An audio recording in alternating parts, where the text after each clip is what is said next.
These are live visuals we're showing you on the screen. Zahara's family is preparing for her final send-off. The 36-year-old will be laid to rest following a funeral service 2 weeks after she passed away. Newzroom Afrika's Siphosethu Booi joins me now live from the family home in Phumlani near East London in the Eastern Cape.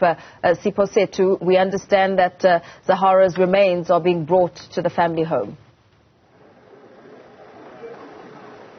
Oh yes, of course. And this is the moment we were talking about in our, 7 a.m. crossing. This difficult and sad part, as far as the family is concerned. You remember, like I said, many of their family relatives, the last time they saw Spinach, Bulelwa Zahara, as everybody, used to call her, is no more. She's coming home now, peacefully sleeping. So this is a moment that many of the family members inside the home is now being hit by that reality of, seeing her come into the home, in a beautiful casket. She's no more.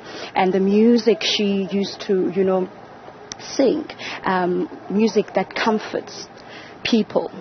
Her music is now going to be played by her own family to comfort them during this difficult time.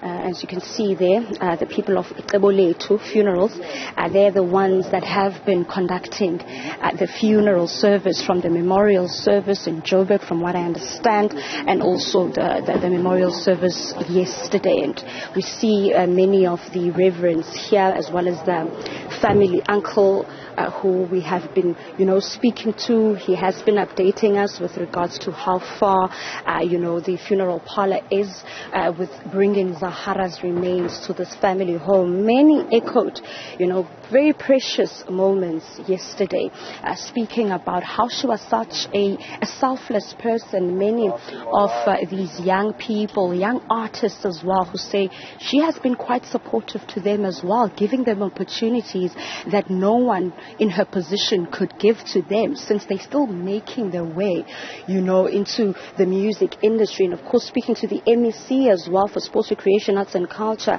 and she was just saying to us that the importance of the support of young artists that are from the Eastern Cape is a matter of great concern, and showing that these artists are supported financially and are given the financial plan, and also education with regards to managing their finances as well. Also saying that there's no need for these young people to actually leave the province to make it big into the industry of the music. And of course, now I'm joined by a Reverend Paul, who's just going to explain to us what is going to be happening inside the family home. Fundisi, inkosi kakhulu ngokwenza ixesha uthetha nathi apha eNewzroom Afrika. Lixesha elinzima eli kolusapho lwakwamkhutukana.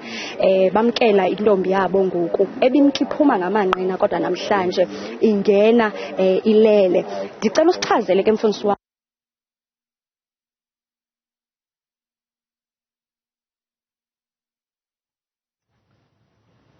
Okay, we are going to be taking you back to East London in the Eastern Cape as the family of Zahara receives her remains.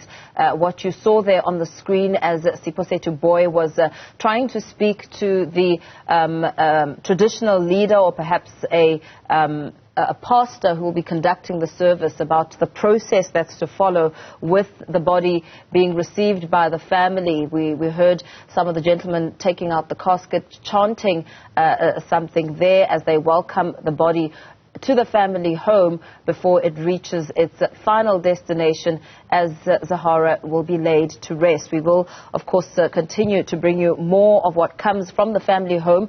You can see that preparations are well underway as the body will be arriving into this center here before being taken to her final resting place. Of course, a lot of tributes have been streaming in since Zahara's passing 2 weeks ago after dying from a short illness. We will be bringing you more of this funeral service. We know that various family and friends have been honoring Zahara at a memorial service in the Eastern Cape ahead of her final resting place. There was also another memorial service in Johannesburg where a lot was said about the late musician who was popularly known as Zahara. And as many gathered, they spoke about her talent, her remarkable talent, the life and the legacy, of course, the Loliwe hitmaker leaves behind. We know it was the second memorial service that took place yesterday, and her friends and family were just honoring her legacy and life. And we know that she broke into the music scene in 2011 with her album titled Loliwe, which went double platinum. She has since released 3 more albums and also topped the music charts. We will be bringing you more of what happens and what is happening as we take a look at the service at the family home in East London.